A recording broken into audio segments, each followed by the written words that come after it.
Good.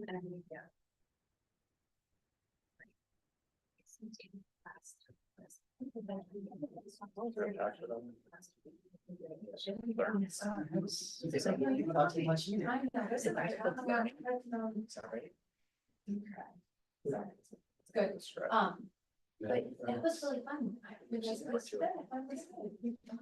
Maybe more people? Yeah, have a little text assistant, text board up here. I can't. Internet. Is the. Mr. President needs some tech support. We're for camping. Try that one. No, I didn't. Oh, I. Fix it. Get it, get it. I'm sorry, Josh. That's okay. But yeah, once it got on there, Now it's. but pull it up. We're gonna go and practice. I'll let them know around. As I said, I don't want to do it. Yeah, if you want to do that. Sharing measure.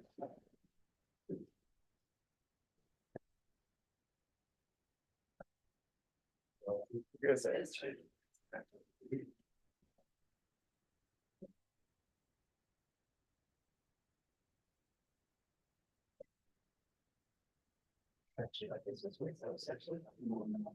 think we can open that. It's still like It's still.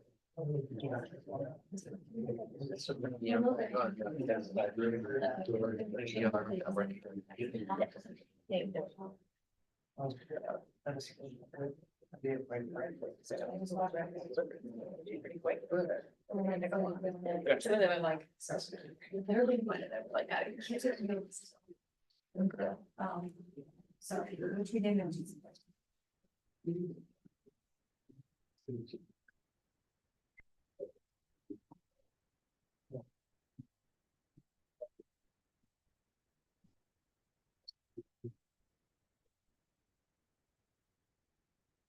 All right. Now we're up and running. 6:02 p.m. Roll call. You have Josh, Here, Nathan, here. Melissa, here, Mindy, here, and Andrew, Here. all present. All right, approval of the agenda. Motion to approve. Second. All in favor? Aye. All opposed? Okay, we have anything for public forum? I have not received any. Okay. At this point, we'll have a break and we will go into closed session. To discuss strategy with counsel and matters that are presently in litigation. Where disclosure would be likely to prejudice or disadvantage the position of the district in that litigation pursuant to Iowa Code 21.51J. Do we have a motion? Motion. I move to enter closed session pursuant to Iowa Code 21.5J to discuss strategy with counsel and matters that are presently in litigation. Where its disclosure would be likely to prejudice or disadvantage the position of the district in that litigation. I'll second that motion. Second. I'll be better motion than mine. Yeah. And we need a roll call vote. So Nathan, and then we do need roll call vote. So. Let's finish the vote first, then we will go on to it. Josh, Yes. Nathan, Yes. Melissa, Yes. Mindy, Yes. and Andrew. Yes.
Until.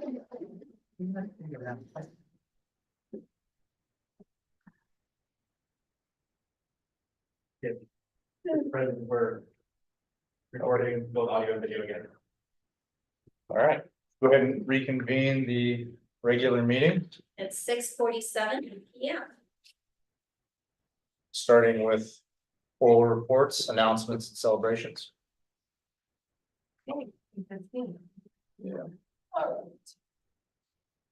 Just a couple of announcements. As everyone knows, school is coming around the corner and we are getting ready for all kinds of back to school pieces. So really excited. We had our first 2 days of training with our leadership cadre retreat last week and worked together to work on, we talked about questions that we asked and looking at our evaluation system that we utilize with staff, and then also really went into the next day talking about coaching, how we coach with the teachers. And then talked about our theme, which I'll talk a little bit about in my next piece, but inspiring greatness is the theme for this year. So that's what I'm talking about. So that's a little celebration there.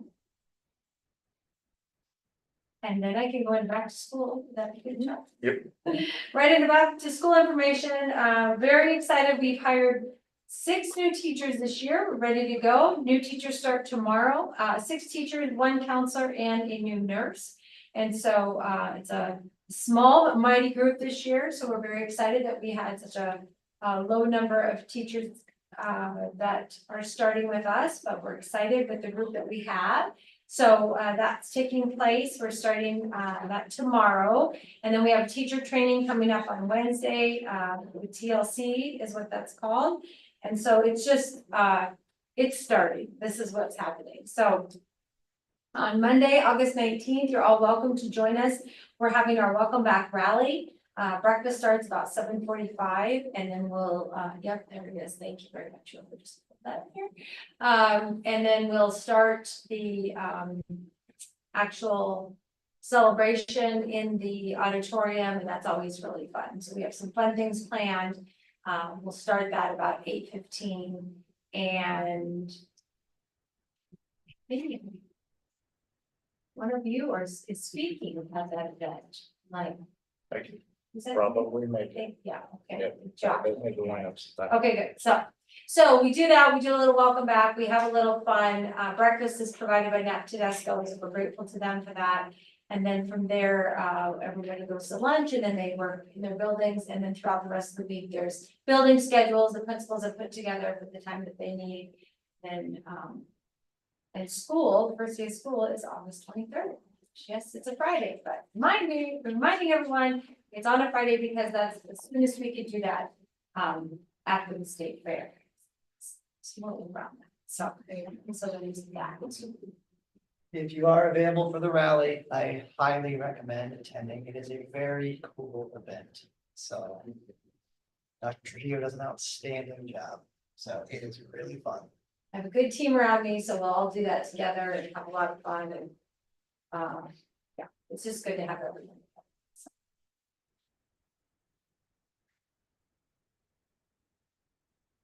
Right. Administrator reports.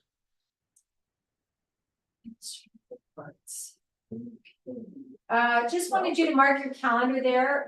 We have set a date, Friday, September 6th at 9 a.m. We'll do the new elementary primary groundbreaking. That'll be a nice little quick ceremony that we will put together with all of you that are able to attend. And staff and a few students,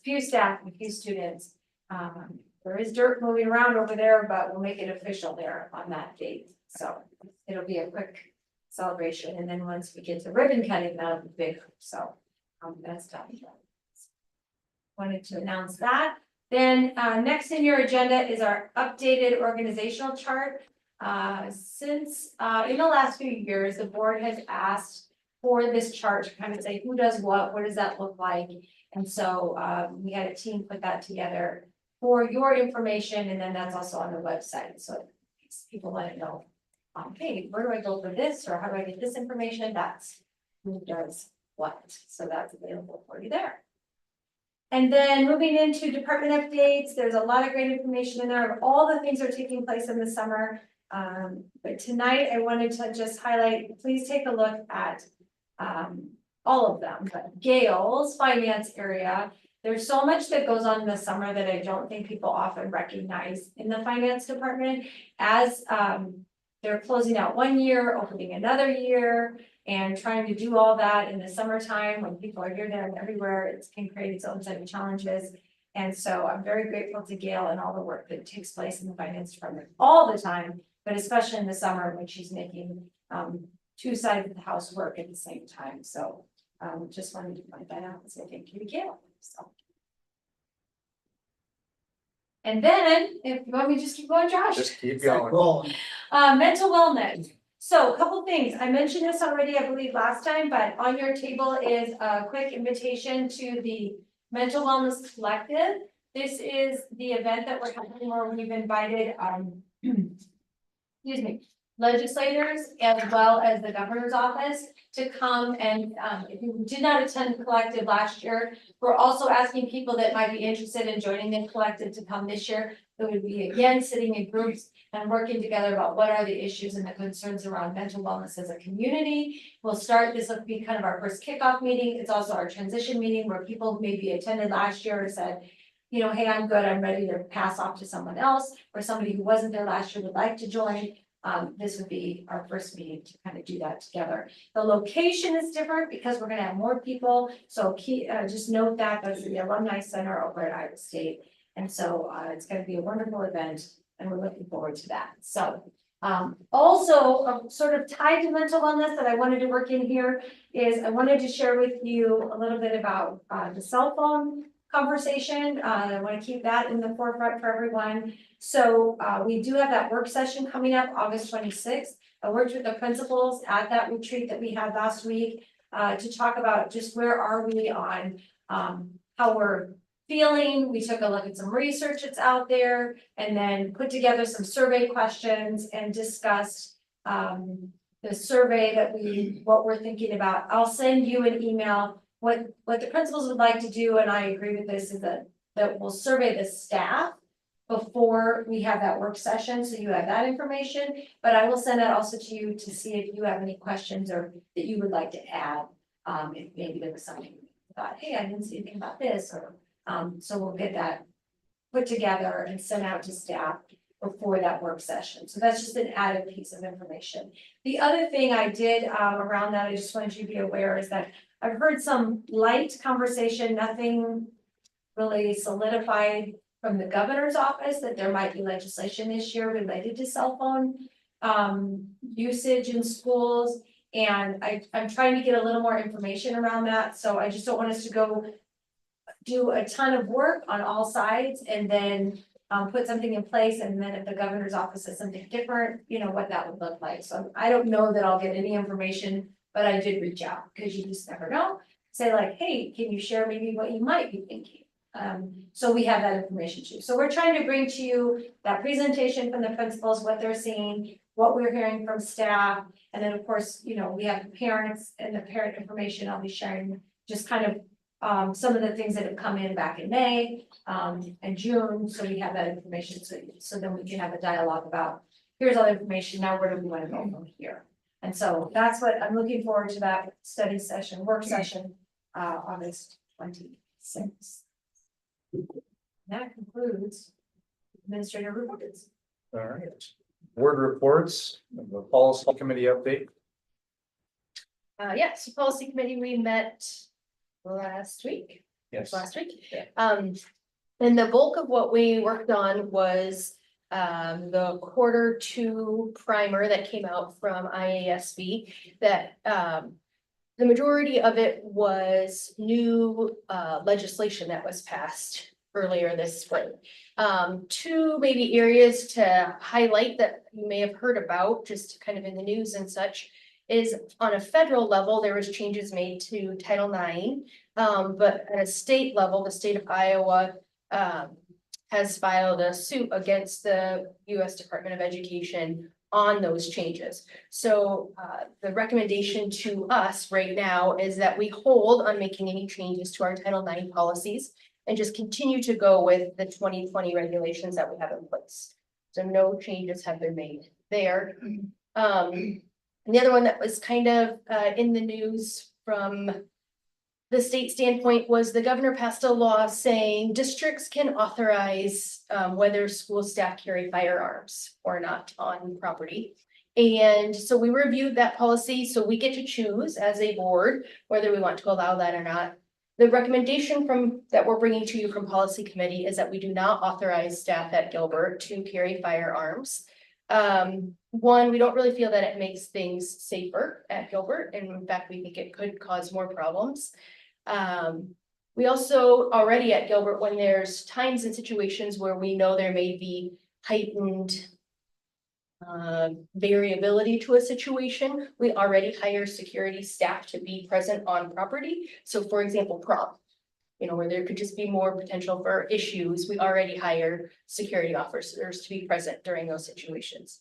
And then the third reason is there could also be issues with insurance coverage going forward as a district, if we would allow staff to carry firearms. And Andrew maybe has a little bit more information on that piece of it. Yeah, so I know I want to say it was last May, two schools in Iowa, I think it was Cherokee and Spirit Lake passed, a policy to allow staff to have firearms.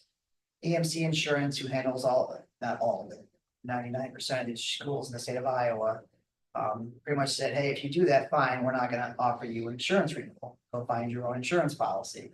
Well, the school board said, no problem, we will. Well, then last minute they couldn't.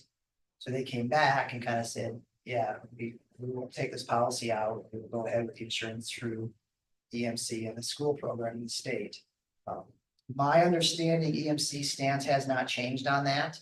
They will not say whether they will offer renewal or not. They have said is our stance has not changed, which just tells me, I believe, if there would be a policy to allow staff to be armed, EMC Insurance would not offer a renewal.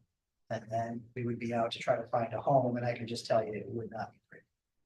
The marketplace right now is not a great marketplace to try to find an insurance on there. So yes, Mindy is correct. Insurance, I mean, obviously that's what I do daily, but that to me is one of the biggest issues. Is the insurance piece of this is to find coverage, and I can almost guarantee you, if we found coverage, it would exclude firearms, or it would exclude like an assault and battery within that policy. So there would be no coverage for us as a district if we allowed. My 2 cents. So as the other policy committee member, we talked about this at length. As we do with all policies, we spend a lot of time and are very thorough with this, but for all the reasons discussed, I agree that not in favor of allowing firearms district. So we'll do a first read on that policy tonight when we get down to new business, and that is policy number 905.03. Is the one that's specific to that. The other ones were just mostly just simple, small changes that had been made, or just updates to some current policies. No big changes. That's all I got. Always very thorough. Good job, policy committee. Yeah. These policy committee meetings, we spend significant time going over things and looking at things, so. It's in good hands. We appreciate that. Yes, I would like to thank Mindy and Nathan for their time on the policy committee and the work with them. It's really wonderful, and we're gonna be, as we keep marching through these policies, in good shape each and every time, so thank you for that. Next, possible board training with a third-party service. So this was something I wanted to ask and talk to the board about. ISB offers some training, and it would be, the hardest part, I think, always for us is to find a date, but we'd have to find a day when we're all available. And they offer a service to just kind of come in and work with us on our roles. My role as superintendent, your role as a board, what does that look like on how we make policy decisions, how we make financial decisions, how it works working with me. And so I did reach out to them to ask them, is this, Actually, I reached out first to, in fairness to Trent Grunmeyer, who is with Grunmeyer Associates, that, helped bring me here, worked with the board previously. And, he recommended ISB, so I reached out to them and they said they do offer, that type of training. And I really just thought it might be good because many of you are new. And I just thought it'd be an opportunity for us to sit down and work together and just on our roles and what our goals are and what that looks like. So is that something you're interested in? What are your thoughts around that? And if so, I would then pursue looking for a date and talking to them, but it really is what you all want to do. What's the time frame? Is this like an afternoon, an hour I workshop think it's or a probably, what day? we've done in the past is about a half a day, like a Saturday morning or a, 3 hour kind of a thing. Where, and it doesn't be Saturday, I'm just saying, a good chunk of time, where we would come together and make that decision. So it would be up to you about, we could say, okay, we can do 3 hours and Saturdays work, they don't work. I know fall sports coming up, sometimes that might be hard or just, I don't know, Andrew, if you've had them in the past and. Yeah, we've done in the past, and it's really as long as you want it to be. I mean, we can do, I would recommend a 2 or 3 hour meeting. Probably, because it's kind of laid out too, what ISB is gonna come back to and say, okay, what do you want to talk about? What are the topics you want us to hit? And so we can come back to, okay, here's the 2 or 3 or 4 things that we really want to get down and dirty on, and then they can just spread it out for the time allotment that we tell them. I think it'd be great. I mean, it's just always a good kind of reset to what our purpose is, why we're here. Just more, again, not your day-to-day grind, more your high level, again, what is the main purpose of a board? How does a board work well together? Again, it's always good to do this, I think. So I would totally agree. I think it's something we should do, and just make it a priority to find the time to do it. So, and the weekend's probably gonna have to be the time we have to do it. So whether it be a Saturday morning or a Sunday night or something. So. Is there a cost to it or is it No. provided by ASB? Yeah, It's all provided by it's all part of our membership. Get some ideas together. Okay. Is it 2 or 3 hours of? Yep. You think we need? Great, I can well, work with Christina. That'd Is that be great. okay? I'll work with Christina, try to figure out some ISB, get some topics and stuff, and then we'll narrow down some dates from them, and then maybe just shoot out some dates and times to the group. I'm on board on that, thank you so much. Which then leads right into the ISB conference, annual conference, which is also a great way to refine your skills as a board member. I always enjoy attending this conference. I know, I think Mindy and Nathan, you joined last year. And so if you're interested in attending, one, I would strongly encourage it if you're able. And but you just need to let Gail know and she will get you all registered. I believe, if you receive emails on this, I believe, Yes. I would suggest going in because there's individual classes that you can, so, send me an email and say, I want to go, and then give me what you are interested in attending for the different options. Yeah, we went last year, It's Right when you usually started, one session and on it an was afternoon session of each class of training. And if you're not able to go, that's totally fine, but it would be great if you could just send that to Gail also, just so we kind of know like who's going, who's not. Who to look for at lunch. Gail, I can't go this year, so I gotta figure out the delegation piece of it too, because I'm not able to attend. So, I may be interested in going one day. I cannot go this year. Send me. I'll look at the schedule and send you some. So Andrew, you can't go to any of it? Okay. And maybe I'm out for all. I'll send Andrew you an and email. Nathan, did you say something? I said I'll send you an email. Oh, okay. Get you some info. Sounds great. Otherwise, just go into link and look at your options. Understand.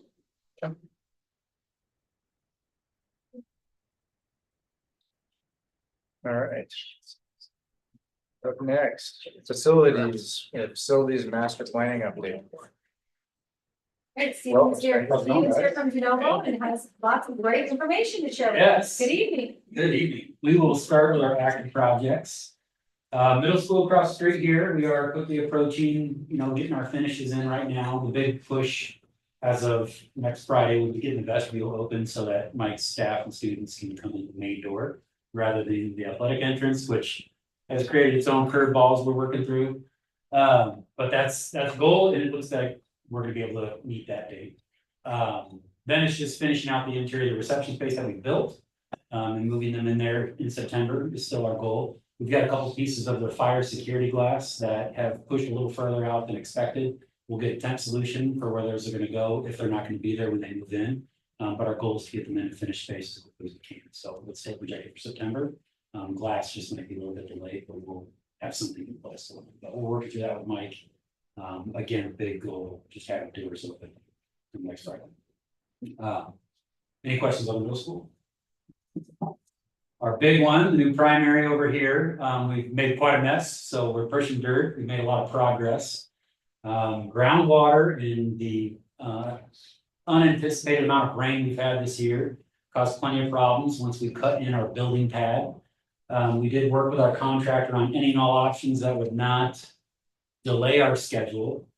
The big risk with a schedule delay right now is concrete and cold weather. There's a lot of things you can work through in the winter that don't have a big impact, but if we run into it where we can't get our footings in before cold weather, it's gonna cause such a compounded schedule impact that it will put the project at risk. So we did work through it with Dr. T and Vic on a pretty much a T&M effort to add some rock to mitigate the amount of groundwater and rainwater that was pooling in the excavated site. Granted, as part of the bid, it's pumps and cutting trenches in, they just weren't keeping up. Now we could keep doing that, and not spend anything extra and wait until it dries out in 10 months.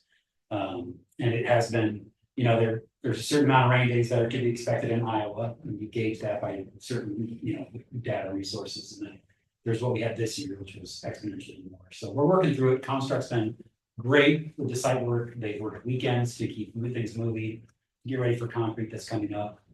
Additionally, we're looking at a couple of credits right now to offset any extra costs that would have been applied to get the pad ready for concrete, which would be less fill needed for our over excavation at the building pad. So we're running that calculation right now. The other one is we found out we will not need the export dirt from the middle school track site. That's why we originally included the middle school track site. Turns out once we got into things, not that much was going to be needed. So we're going to kick that can to next spring really, to get started and have that complete in a year. If we were to start that this year, we basically get the ground cut, and then we'd have to wait to lay paving and your track surface until next spring, which could cause other issues. So this really did work out. But as part of that, we're not going to need as much cut, and now they're going to redesign the grading to basically minimize the scope of work over there that gets to a track. Because we had designed it to help out over here, but we get to cut a lot of that work out. So we're going to look at a credit from there as well. So we're looking to balance things out here about next month with all that. I don't have any hard facts right now, but we're working to get this. The hard fact I do have is that we are staying on schedule with our primes that are on site right now. Next big milestone is getting ready for our precast walls. Those are our critical path. It's the majority of the structure. We have certain components that are being delivered right now that get set into your concrete footings, so they'll be on site when that prime is on site. We're also having a precast pre-construction meeting tomorrow with all the primes that are involved with that type of structure. And we're going to go through every detail and make sure everybody's on the same page just because of the complexity there. So that'll be the biggest portion of this project, the precast going up this winter. But we're training on schedule right now. Any other questions on that project?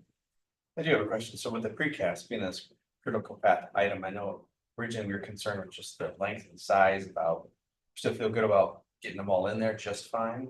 Those trucks under the site. Yeah. Logistically, we have that all covered now. And most of that we lean on the erector. So we've got a precast supplying contractor.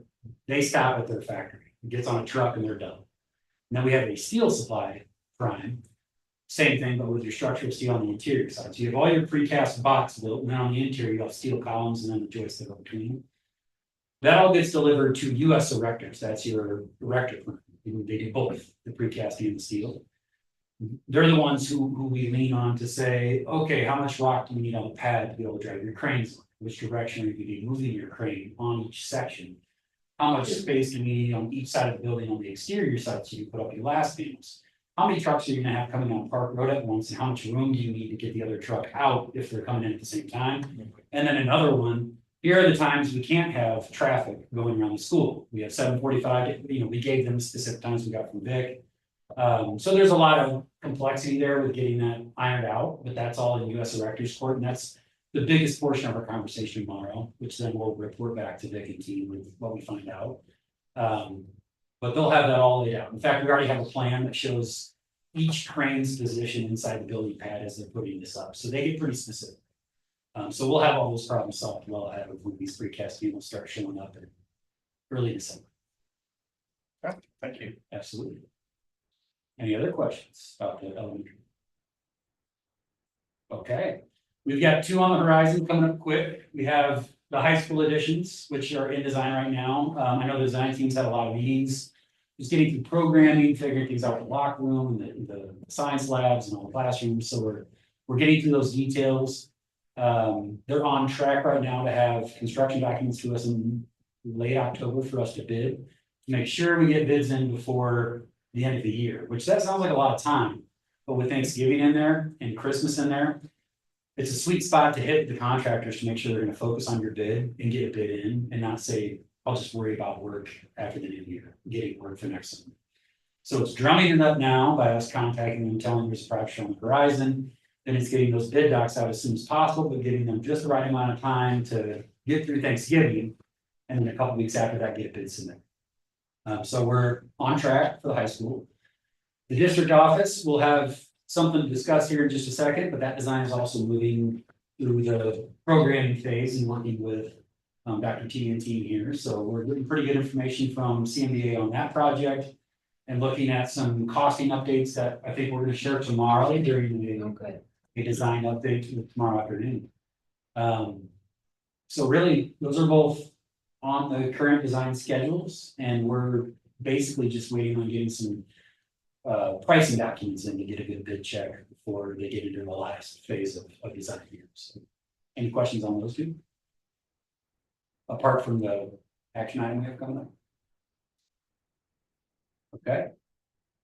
Those are all the updates I have right now, unless you have any questions on things that are a little further out, which I'll try to speak to, but may not know as much about. I just want to add that the communication all along the way has been outstanding, so thank you to Stephen and his team.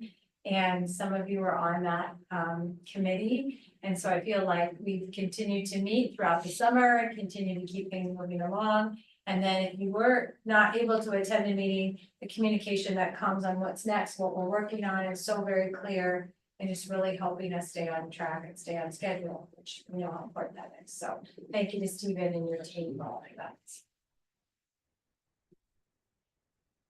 One quick question, Stephen. Yeah. We've had a lot of equipment kind of behind elementary work, and we had any complaints at all from neighborhoods? Zero. Perfect. I haven't heard of any, but I just. We were anticipating at least some from one or two residents Yep. here or there, and we've gotten nothing. In fact, we got a call from the city.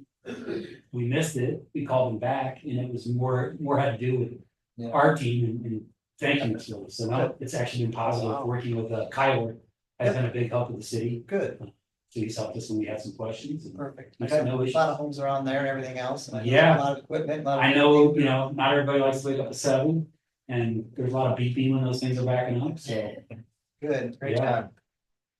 Yeah, that's fantastic. And back to the communication, also communicating with the city, having everybody in the loop, that clear Yeah. transparency, I think that's been very well executed.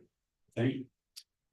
I believe there's one classroom that faces the construction site back in the corner. Those kids are not gonna learn at all this year. Yeah, so just put it on the radar, we do like student friendly kind of updates. Sometimes there's kids that are curious in this process, and we can help do that. I think provided- that'd be awesome. What's that? I think that would be We'll awesome. provide some examples of what we've done in the past, and most of the time it's with a specific teacher or two that are in that building, but we can definitely send you what we've done in the past. I think that would be really Yeah. cool. Yeah. It's good. Cool, okay.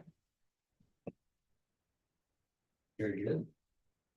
Well, get some kids involved, else, we'll figure out a way to get some others. It's fine, maybe some of us. I mean, if anyone's willing to paint or, put some carpet down. Clean up our house. I don't know if you know. Yeah. You got extra hard back. I don't know, there's requirements on insurance on that. That's all a good idea until insurance comes along. Yeah. Risk guy shows up. That's great. All right, well, tell us about the district office. Yes, so quite a bit of discussion around the site for the district office. You know, we're working through the guts of it, what it's gonna look like and what's required in the building. One of the bigger questions has been, where are we gonna put this? And that really kicks off. This will be an action item. So, Yes, leads us to an action item of essentially approving where the district office is going to go, which then will allow our civil engineers to get started on their design and get things kind of planned out. I know there's been some other options thrown out there. Where we have where CMDA has previously shown it, south of the high school there, but just north of the existing detention area. We have that site board, as well as the high school site where we're looking to put a gym addition in the classrooms board. All by Terracon here last month. We did get the report back. Both locations are showing a compacted fill that looked like it was planned for future growth. So both are ideal for us to be planning towards. That would include the district office area. So all signs point to us and CMBA both recommending the district office site as planned south of the high school. You know, barring any additional discussions that happened with any other, you know, potential building sites. Specific to the grounds owned by the school, those two were board and we had positive findings. Are we able to put that up on our image of that? No. Like, Oh, Where's it at from the turn in, from that south turn? so you can come in that south turn in and then it's gonna be basically to your south. Two south sides. So we'd be adding a little bit of parking to alleviate some of that impact, and then there'd be a building pad right there between the existing parking lot and what looks like that depression that was created for kind of the stormwater management. Got it. Which creates an additional advantage. I'm not a civil engineer, so, and this hasn't been designed yet, but the thought is that with the amount of detention available in that basin, it could also limit the amount of stormwater site work required as part of the design. Again, I'm not the designer, but those are the thoughts we have related to that. And in our facility committee meeting, it was discussed that the location is, when you think about that area now, it's overflow parking for sometimes high school events, football games, whatnot, but where it's being located is actually in where there's taller grass that currently is not being used. It's not being. As overflow parking, so that's one of our concerns we've talked about is, are we sacrificing overflow parking? But the reality is building is gonna be a place where we're not currently parking, there'll actually be a parking lot there. That's constant, and we'll be building extra parking for the users that will be using that building. Okay, so that all still holds true with the location you're proposing. Yes, Okay. yep. I think it was all, like in our meetings, it was shared. on- CMBA showed it, but I've Yeah, never received a yeah. copy of that. We'll get something that we can make sure gets to this whole team. And I mean, I'm sure I can pick it up. Yeah, I'm trying, but I have quite a few, different drawings of different, different things, so I'm like. Yeah, I know we did. It's Yeah. not like that. Board is very good. I've seen it so many times, I think I just assumed I had it. Yes, if you do the racetrack. Yeah. And you drive in, it'll be off to your right.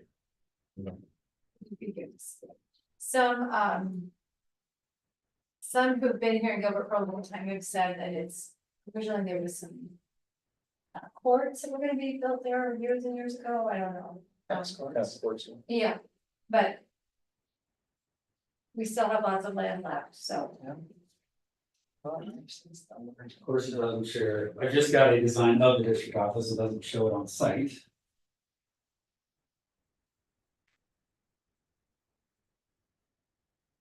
I mean, that's.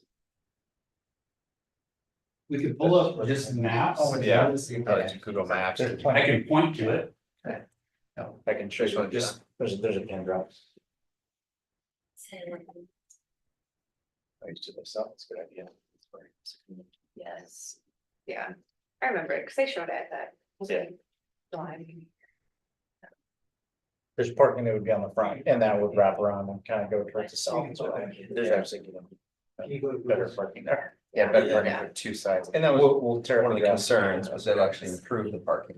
Right, Yes, I'll move to approve the pin drop that Josh just showed me on the location of the new district office. I'll second. And that I've seen the drawings, I'm very comfortable with that location. All in favor? I, I, All opposed? That's Okay, where I they do totally it. missed that, guys. You wanna see a picture before you? Sure, I just saw it. Yeah, we already. I kinda we did in my yeah, mind. I showed a. We got a pin drop over here. I made a motion, Jason, are Gail. you offering the Google map or the actual CMBA drawing? Just a Google map. We did that, we're good. Yeah. Yep.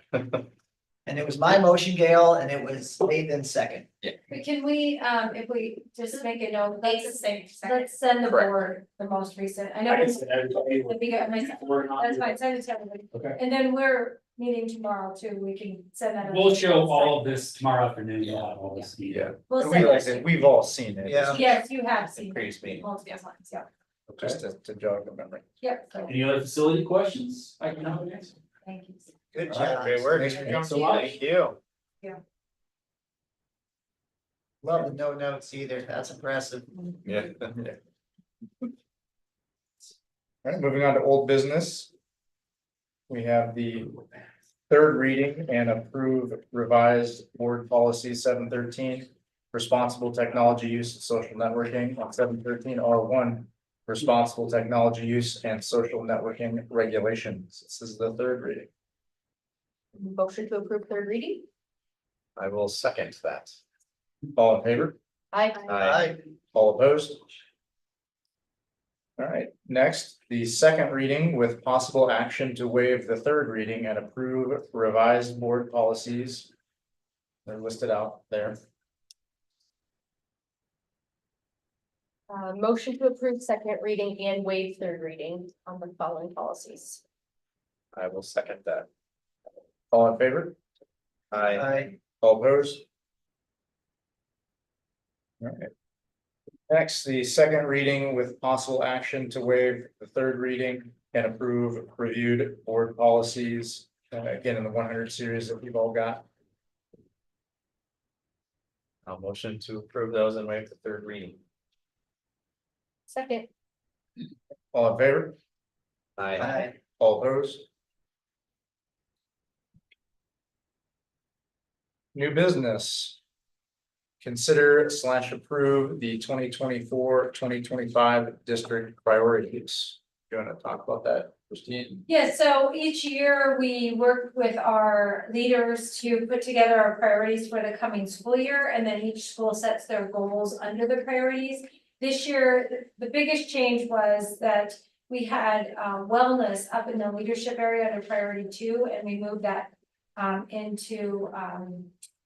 into a different priority, so into priority 3, so that we could be very clear that we're developing leaders and leadership skills in priority 2, and priority 3 was promoting that cultural climate and overall environment for wellness for students and staff.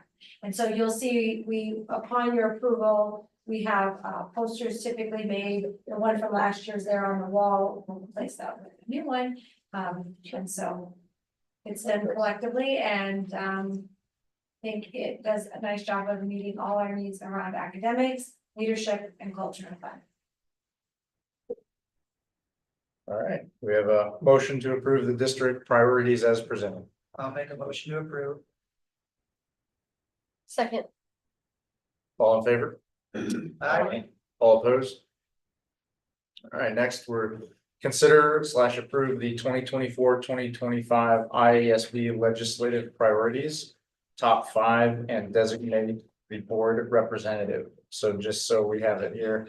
The top 5 as voted would be supplemental state aid, teacher recruitment and licensure, mental health, literacy and student achievement, and public school innovation. And the name, Andrew, do you want? I was, We need to name a delegate Yeah. to attend the, yeah, if you're gonna attend, there's a delegation that I attended in the last few years, and I'm not able to go this year, so What- someone else may have to. What day is that? It's the first day, I believe, usually. Of the conference?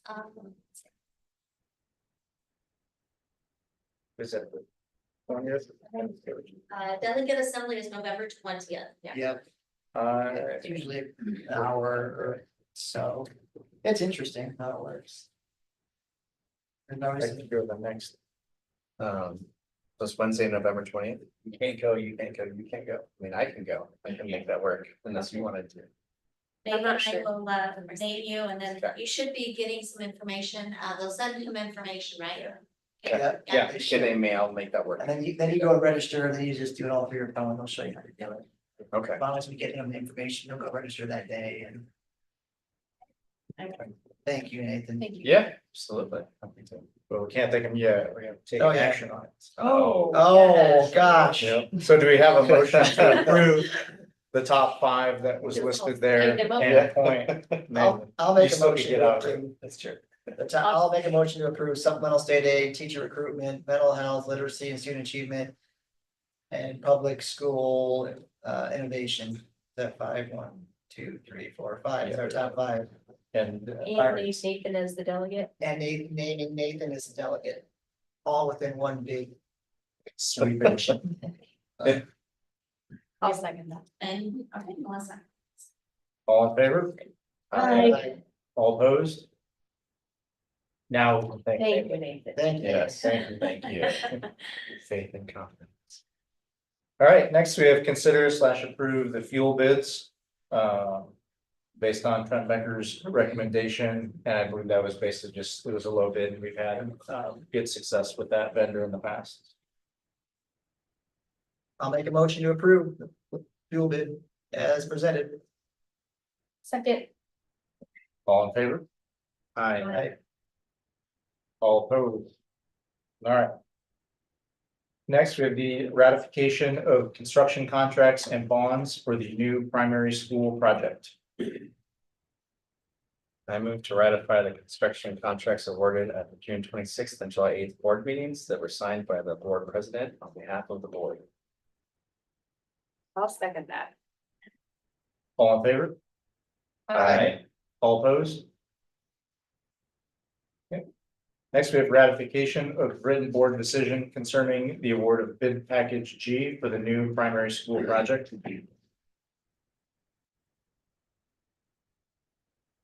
I move to ratify and adopt the written board decision concerning the award of the bid package G for the new primary school project as the complete and accurate findings of this board. I'll second. All in favor? Aye. All opposed? Nathan. Yes. All right.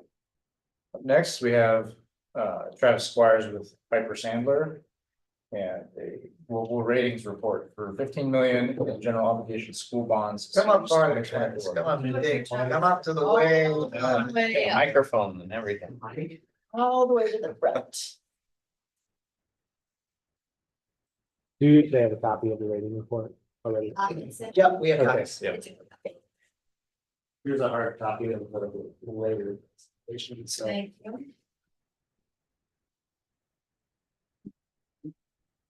so first off, you have a report that you've received on Standard and Poor's ratings.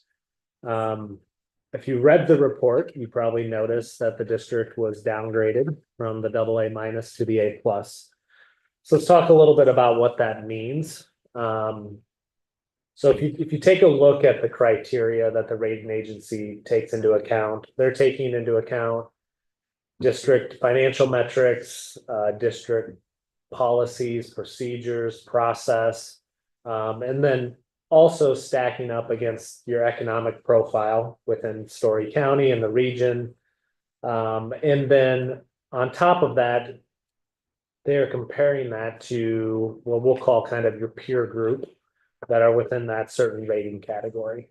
And so what they flagged in particular this time are two things that they would view as credit weakness. The first one, I don't want to say you don't have any control over it, but it's the cards you're dealt. The main thing they're looking at is debt per capita, and then debt per value. So debt per value, you're fine. Debt per capita, you've kind of go as a high level, and that's before you've issued the remaining debt. So they flag that as something that puts you out of your peer group and put rating pressure on the district. Additionally, over the last 2 years, you've missed financially hitting your solvency target. Now we can go back and forth about whether that's a rational thing for them to do. You've done hiring, you've done things to operate the district, such as, hiring teachers. You had some spending authority that you've eaten into a little bit, or you spent down a little bit. You're still in a great financial position. But the state law also kept you from levying cash reserve. You actually had no ability to levy cash reserve. You've actually done everything you could do with respect to levying enough cash, to keep your solvency ratio high. It's just the state law is limiting you. You were bound to take this swing, and the fact that you swung down to 7% probably wouldn't have been a big deal if you also weren't pushing that debt metric. So I think the combination of those two things and the ability for them to see, hey, you're not going to move out of the debt metric for the next 5 years. You're going to keep issuing debt. It's going to be a while before you have the population growth necessary to move you out of that, what they'll call a very high level of debt per capita. Solvency ratio, you'll really recover. I'd be lying if I didn't say I'm kind of disappointed with their conclusion, just given your track record of how you've rebounded, been responsive, you do a 5-year plan. And so there's part of me that's looking at S&P, and they get in this mode when we run into recessionary pressures, like, hey, the sky is falling, everything's going to go bad. So if we don't take movement now and things get worse, they came under a lot of scrutiny in 08, 09 for not moving ratings down quick enough, or being on the forefront of saying, hey, we should have moved that rating. So they took a lot of investor flack and wrote some big checks as a company. So they're tending to be a lot more reactionary. But the long and the short of it is, you're kind of stuck because of Iowa code. You're not like any other district that's kind of been in this mode of, hey, we're spending down our fund balance. It happens in this cycle. And had COVID not happened and kind of spiked your fund balance a little bit higher than you expected, we probably wouldn't have had that happen. That doesn't mean you could have avoided the downgrade. I still think the debt pressure puts you out of the pure range in the AA. Now, but let's talk about A+. A+ is probably the norm around the state. The average rating we'd take around school districts rated by S&P would probably be A+. So it's not that you're out of like the realm. It's not like you're in a bad spot. It's just you're not in that more pristine AA category right now. So all that being said, there is a second rating agency. I'm not here to really talk about that tonight. We tend to not go to both rating agencies at the same time, because do you really want to spend $22,000 fees to get bond ratings when they probably not accomplishing anything different? However, our plan going into the next issue, not the sales tax, which will still be S&P, but your geo issue, we'll probably start talking with Moody's a little bit, which is the other major bond rating agency. Give enough lead time so that we can see where they're going to land. I don't think there's any chance that you end up below an A1, which would be the equivalent there of an A+. And I think there's a chance that you could move to the AA3 level. Now, it's not a guarantee. We looked at both internal metrics, and it was kind of like they both scored you very similar. So it really just depends on how they're going to treat this debt metric. But it's worth a shot, at least exploring it. So there'll be more on that. There's some things you can do as what we'll call a private rating. It's like a 60% of the fee. So we could like put feelers out and try to figure out where they would place you. But I think internally we feel like you would be in a solid position. So we'll just let your fiscal 24 results play out as you guys get through your CAR. We'll look at those numbers in January, and we'll get ready to for your next sale, which will probably be in March or April of next year on that. So I'm not overly concerned about it, you know, as you'll see later, you had a really, really nice result here with your sales still today. 7 bidders, as you'll see, 3 of them within a basis point of each other, so it's just. I don't think it probably really impacted your sale meaningfully, other than. The purchaser did have to buy bond insurance on their side, which they probably otherwise wouldn't have had to. Which was a $24,000 cost that they had to undergo on a $15 million bond issue. So you figure the cost was 24,000.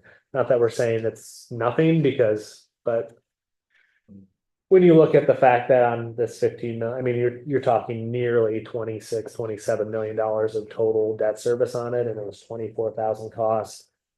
I wouldn't lose any sleep at night over this. That being said, it will be something to think about. You know, we've talked about the priority hirings and so on and so forth, and you just missed probably by a couple $100,000 this year preliminarily. Would you say like just a little bit higher?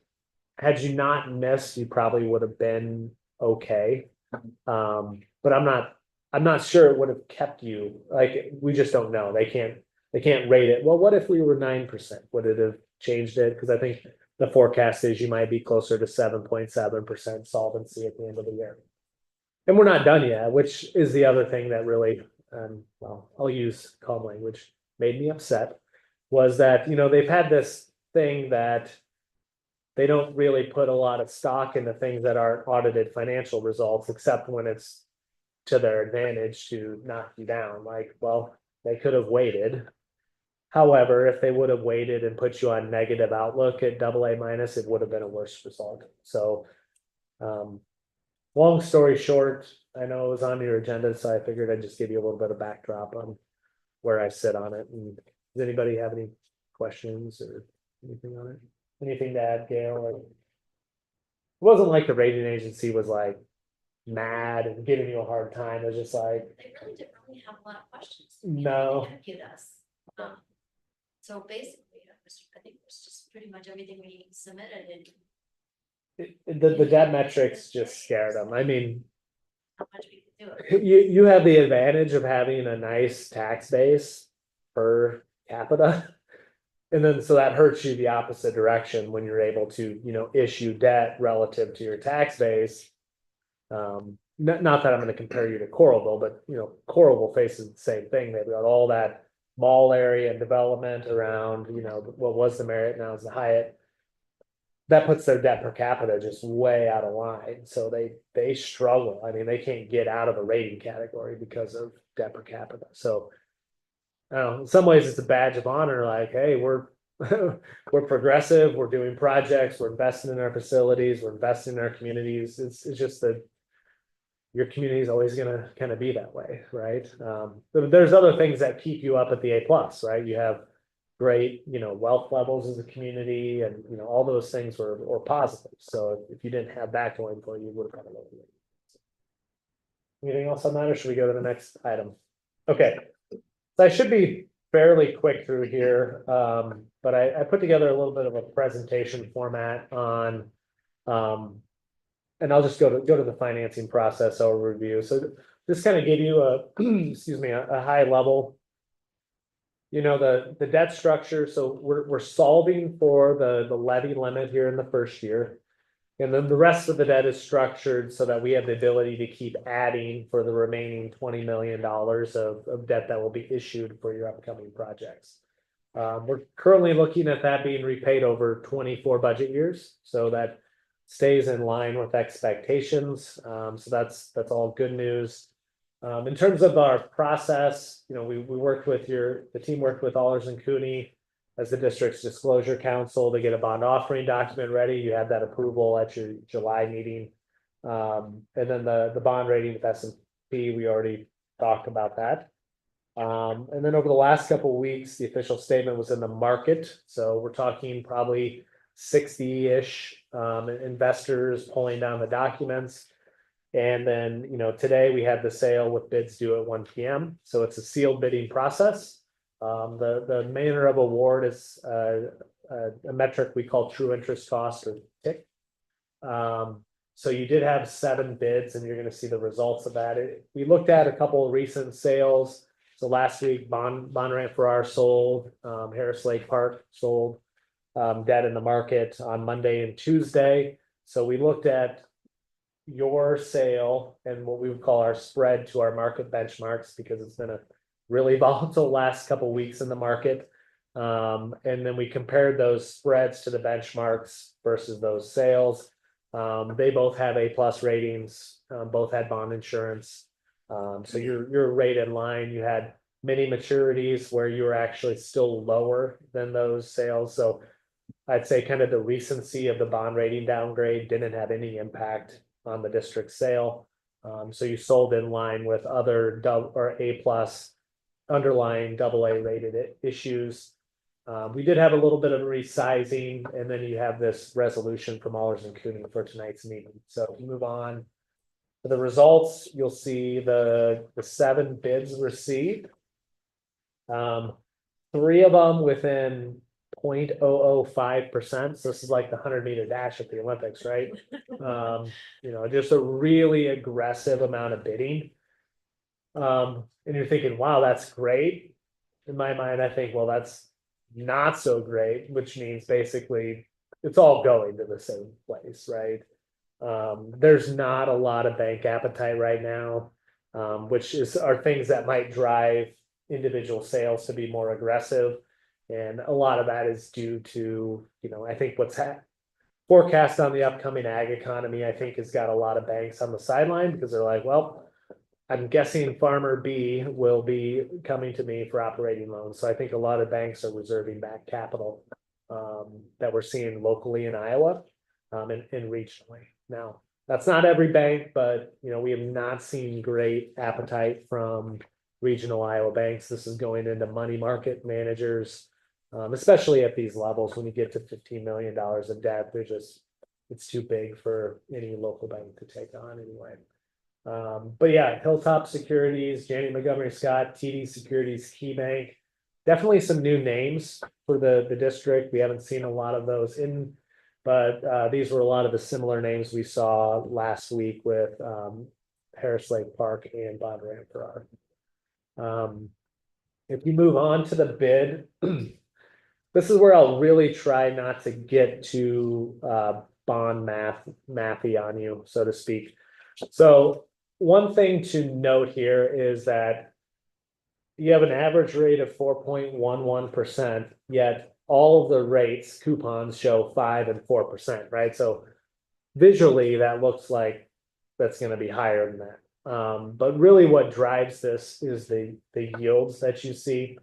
And most of your bonds are maturing in those last 6 years. So you've got a lot of debt outstanding already that goes out through 2038. So most of your maturities fall in the last 6 years on this debt schedule. The purchase price is a little bit over 15 million, which means that they're going to pay you more than face value on the bonds, and you're going to pay them a coupon that's higher than the yield. Essentially, on about 14 of the maturities. Then a few of the maturities, you're actually what we call a discount. Bond insurance is applied with the resizing process. Most districts do take that premium. It's a little bit extra. It still doesn't cover all of your cost of issuance, but it gets you down the road a little bit on rating and legal costs. So we did do a little bit of restructuring. So your final results, then you end up with a 4.1127% rate. So it does go down just slightly, and you get about $3,000 more of purchase price. Again, we're talking minute numbers when you're talking, 50-some million dollars worth of projects. Overall, the other bids then are outlined on the following pages. A lot of the bidders bid the same thing, which is what I was indicating to you, that some ways I don't love that, because it just means that a lot of the investors are the same. You're not getting a broad swath, but that's how most bonds are going today. So 2 pages of other investors, their rates and bids. You can see on those purchase prices, vary a little bit. Some did bid a discount. which, if that was the low bid, you would take it, right? But it's nice to have a little bit of excess proceeds because it doesn't disrupt your financial profile, which is really the next component. So I just want to give you a quick heads up for what's next. So if you go to a couple slides forward here. Dallas, Texas. So this sequence and constraint that you're looking at right here is a little bit of a precursor. I just want to give you what's next without giving you the full new financial plan. Talk with your staff and like, yeah, we could update that plan of finance that you saw in March because, hey, we've got good results with the PK2 facility. But we wanted to wait until you get preliminary numbers on the admin center and the high school edition. So trying to avoid this whole like, hey, numbers are here, and then we have to go back with something else. But what you're seeing here probably represents what I'll call kind of the new, I don't call it the new max, but kind of the new upper limit that we would see, maybe 62 million. So we're just going to throw that out there so you can see what would be left to issue if you go forward with 62 million total in projects between, that's including transportation facility, middle school. So all the projects over the next 5 years. You've sold the 15 million. So what's left to issue on geo bonds? You've got 20 million. We don't yet know how much you'll be able to issue in 2025 because we need to know what valuation growth is. My guess right now would be somewhere around 6 to 7 million. That could be done as long-term debt that would fit within your levy constraint. However, we could do something that would be called a bond anticipation note at the same time and just have all 20 million of proceeds. Now, I probably wouldn't recommend that because you haven't yet figured out exactly what the intermediate project's going to look like. So the fact that you don't have hard numbers there would lead me to say we don't need to sell all 20 million of the geo bonds net debt next spring. But you could. With the sales tax bonds, what we have planned right now is, well, you have a contract for almost $30 million worth of work and you've got 15 million of bond proceeds. So you need more money to finish out the projects you currently bid. Our plan right now is to get that process going here probably in November of this year. With the election year, we're a little bit up in the air on, do we really want to sell bonds in November or just go ahead and wait till the beginning of next calendar year? The one thing we do know is you can't close it this calendar year because of tax rules. So whether sell in November and close in January or sell in January and close in late February. Probably 16 million to give you about 15 million worth of proceeds would be our estimate. That does leave about $6 million worth of sales tax debt to sell later. And again, you've seen this in other formats, but I just wanted to give you a quick update. The one positive that we're continuing to see is your cash contribution, which looks like a massive number, right? 6.3 million. That's like all the money you have right now in your save account, but that's over 5 years. So we do anticipate being in a scenario where you're not committing as much cash. Some of our last models had 8+ million. That investment income estimate right now is based on 3%. You're earning about 5 right now. So even if you earn 4.5 on average and it went down a little bit, that'd be another 400,000 of investment income that we'd be looking at there. So I just want to give you this quick heads up so that you know what to expect. We're going to plan on updating your plan of finance once we get those new budget numbers, and then we'll either circle back with a meeting or get that document to you so you can look at the end result. The next page does just show kind of our sequence. Not that this is the way it would have to play out. But we do have 6 million for the next couple of years and then 4 for the ones that are further out. We may have to accelerate one of those latter issues with the bond anticipation note, but we'll just wait and see with valuation growth. The one thing to note with rates moving down a little bit, if you look in the top right corner, there's valuation growth metrics that show 5.56. That's 80% of your historical average. 4.9 is 70%. So based on today's sale results, we were able to lower the needed valuation growth on the future years to complete your finance plan. So that's like the one piece of good news. And it looks like a minor thing, but it's like, hey, this is at least a piece of good news just from rates being lower today. We do have some flexibility there of not needing the valuation growth to hit exactly on the money. So then I just have a few takeaways. Your interest rate bids today were better than our prior financial models. It keeps the plan on track. We'll need to fine tune that project budget as we discussed. As we look at it, the high thing here is, we're going to recommend acceptance of that bid from Hilltop Securities. It met the sale constraints that we set forward and produced a really nice bid for you today. So any questions? Because I think I've hit all the other commentary and summary points throughout this. This would be my kind of, if I had to leave here with what do I need to know, this would be the slide I'd send to. Now, these results, I updated the next two. You've seen that there's a lot of blanks in all those two documents, but with today's I've uploaded. And so the blanks are, filled in with the appropriate company rates. Next to it.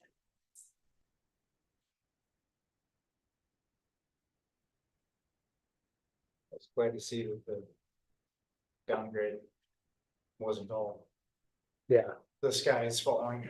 yeah, it's Good news on the valuation growth yeah, flexibility that we have. yeah. And it didn't impact us much, you said, on the actual sale, but it might have No. next round. Yeah, because if they would have, the fact that we had some really recent sale results helped us to see like, because I came in probably nervous, like, hey, a recent downgrade sometimes will cause that, but the news of how you were planning through it, the market just said like, oh yeah, it's A+, it's got insurance, it's Gilbert, it's a name we know, we've seen in the market. No impact. We didn't get a single call from an investor underwriter about the rating downgrade. So, And when we planned this, we knew that there would be a couple of tight years. So yep. It's just unfortunate that Iowa law really causes this for a lot of districts. which in Maximize it. turn Yeah, punishes every taxpayer. Yeah. Interest rates. So when do we need to decide how much of the debt we sell, whether it's November or after the new year? so that'll be with the financing plan. I think the thing that we're looking at immediately will be just looking at the way the cash flow plays out. There's probably a strong argument for selling all of the sales tax debt that's remaining. The downside to that is like, that's also your lever, like, well, if we keep getting project budgets coming in under budget, then we might have not wanted to have sold them.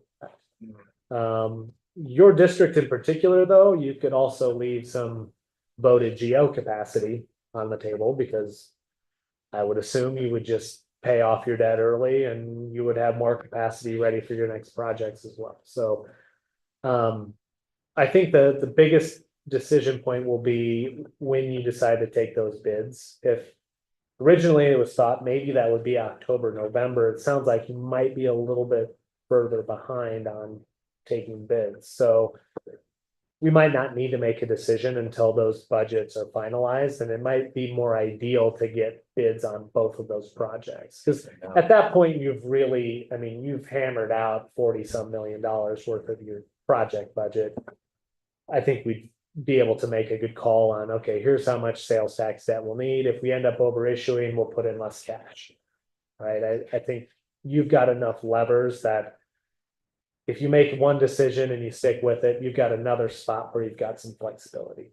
So I would assume we'd really revamp the plan of finance once you get those budgets. And if it so happens that you're going to be taking bids in November, then I would probably say, let's sit and get the bids.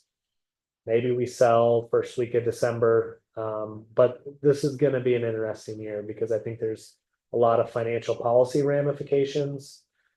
The Fed is kind of just in limbo right now, so sometimes in election years, by the time you get to late October, everybody's like, banks have closed up the books, we'll just look at issuing debt after the year. So we don't want to sell into a market where there's not much demand, even if that does put a little bit of volatility to the situation. So long-winded, I think November will probably be the next time for a decision. If you get budget numbers in late September, maybe we would update the plan of finance for the October meeting.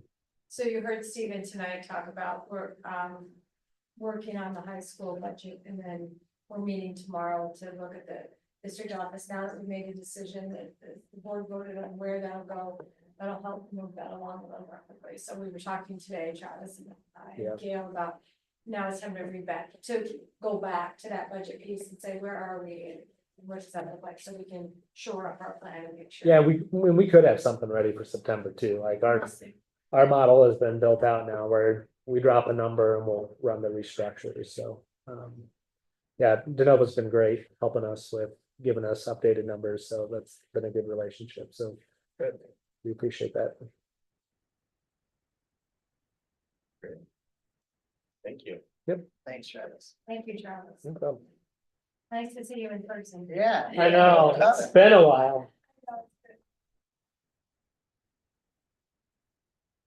All right. Now we gotta do something about it. Not to exceed 15 million Geo School Bond Series 2024, opening and considering sealed bids by Superintendent of Schools, Secretary of the Board, and Municipal Advisor for the school district, and referring same to the Board of Directors. This is to approve as submitted. Have a motion. I'll motion to approve. I'll second. All in favor? All right. All opposed? All right, next, not to exceed 15 million in Geo School Bonds Series 2024. Consideration of sealed bids opened and reviewed by Superintendent of Schools, Secretary of the Board, and Municipal Advisor, and directing the sale. And that would be to Hilltop. Also move. Go ahead, Mindy Rash. Second. You have a roll call on this. Okay. Josh, Yes. Nathan, Yes. Melissa. Yep. Mindy Yes. and Andrew. Yes. All right. Next, selling the trailer. Consider / approve agreement and bill of sale with DeNovo to purchase the portable classroom for $7,500. Not gonna burn that one down. So I just have quick questions, because I know that there are rules around what we can sell and how we sell it, so. This is all free and clear, we're good to go on this. Yeah, it's something that, forget what the threshold is, but could have potentially gone to, We had to change our board policy first. Yes, change the board. We changed our board. We did that policy earlier, so we're good. Last board meeting, Yes. because we had ourselves locked into gut deals. And so we amended our budget policy to the board can decide any fees, and this is within the threshold of me having to have a hearing or anything like that. And what's the top end on that threshold, just off the top? I'm gonna say 15 to 20. I think 15, it might have been up to 20, but I'm not sure, 15 to 20, something. is that like assessed value or of sale price? Okay, so. If you look at these online, you might get 2,000 or 3,000 if you're lucky. I mean, this is great, I just know that we had taken action, just wanted to verify that we are now properly positioned Yeah. to do this. Yeah, after we seeked legal opinion, we found out our board policy was holding us from making this transaction and allowing this transaction. So once we amended our board policy. I'll motion to approve. I'll second. All in favor? Aye. All opposed? All right, next, review / approve the 2024-2025 handbooks. Put it in there. So it's just a real, Big quick change. piece there, a couple things. One is our principals work, really collaboratively on these handbooks so that the portions that can be similar are, and then they hone in on the parts that are specific for their grade level. And so that's how they worked on that the last few years. So I'm really appreciative to them and their work that goes into. And then in addition to that, anytime, thank you, Travis. Anytime there's a policy change, that's also reflected in the handbook. And so there are a few policy changes that we'll be bringing to you that were from the recent legislation, specifically chronic absenteeism. We'll be bringing that forward for first, second, and third read as we move forward. And once we change those policies, we'll go back in and bring these back to you to make sure that they align. But for now, these reflect the policies that are currently in place.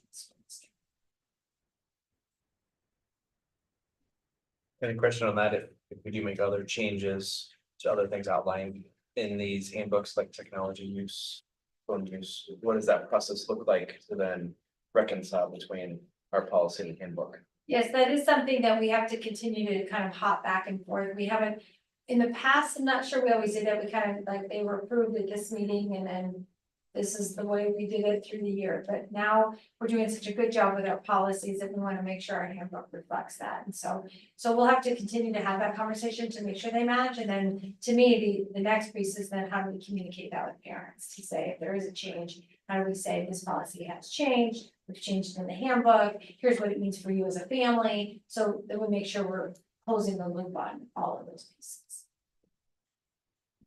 Something that a checkbox in the policy meetings. Hopefully a quick checkbox, I don't know. And these are available online for They are. parents, yeah, are they ever like sent out to families? Yeah, so what we're doing, we've done this, I think, the last 2 years, and I don't know if Mrs. Bassett can confirm this, but we send it out to families and then they check off that they received it, or or that they've had the opportunity to read it. It doesn't mean you agree with it, it doesn't mean just that it came to you. And then we had a discussion with our principals meeting about keeping track of that and then sending that to the schools if we have families that didn't respond. So we make sure that everybody has an opportunity and hopefully they all respond and say that they did receive it. So Mrs. Bassett, anything else? You're spot on. In that May 2023 legislative package that had a lot of education pieces to it. Part of that was that schools would send or that schools would show that parents have received the handbook. So starting last year, around this time in the first week of school, principals, we all sent out our handbooks to parents with a Google form that said parents received it for their education. So we'll be doing that in the coming weeks. And then like with regard to the athletic handbook, when your kids start doing school sports, you register them on Bound, which is a system. And then part of that process is there's a link to the athletic handbook and you have to verify that you have received the handbook and you understand it.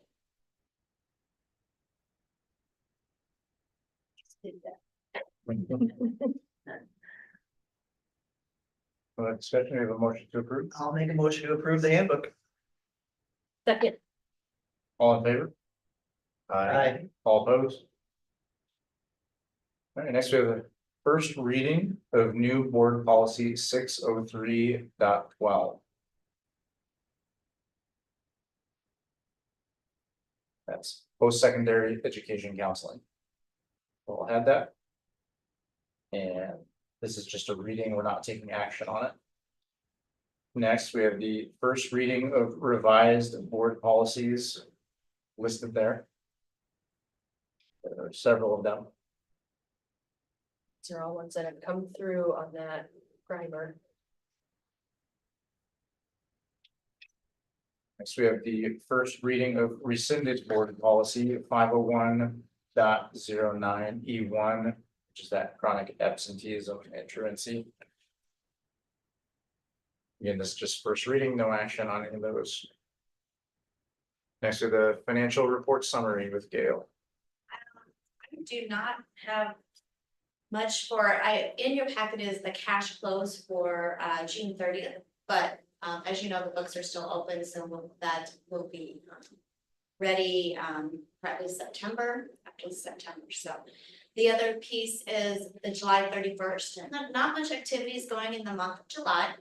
Of course, the budgets won't be available till October, but one area that I want to point out that is new and wanted to show that it's added to the cash balances is we have a Fund 71 now. And this is going to be the fund that our insurance will be running through. So that is new as of July 1st, which you are aware we look to partial self-funding and self-funding for dental. So that is new. And we'll be having, after we close and we received a $150,000 deposit today for a good faith deposit or a bond sale. We will now have activity in Fund 31, which is capital projects. So we've been running our projects through Fund 33 because we are financing it with cash on hand. Now that we have sold our first part of the bonds, that revenue and expenditures will start taking place in Fund 31. So you'll see some activity in Fund 31 and and then also our Fund 31, when we start approving, you'll see on the list of bills that we have, we're paying contractors for the middle school. We have, they're called pay applications coming through. And those will be coming in, and those expenses will be hitting Fund 31. For basically everything going forward for the middle school, elementary school, all the different projects. So I just wanted to add, otherwise, there's not much activity happening in July for revenue and expense. Trying to clean up June, trying to get, I received a couple more payments from state of Iowa and trying to get all the revenue in so I can hit my deadline for my reports by September 15th. That's all I have for the.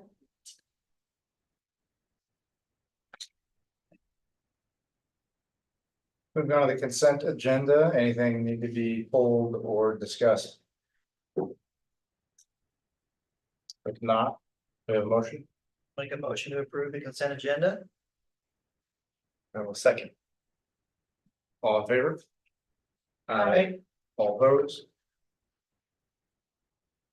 All right. Calendar.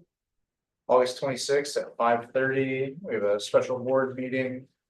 For issuance of bonds, and we also have the work session regarding the cell phone topic. September 6th at 9 AM, the groundbreaking for the elementary school. September 9th at 6 PM is the next board meeting, and October 14th at 6 PM is the board meeting after that. Do I have a motion? A motion to adjourn. Second, I'll second.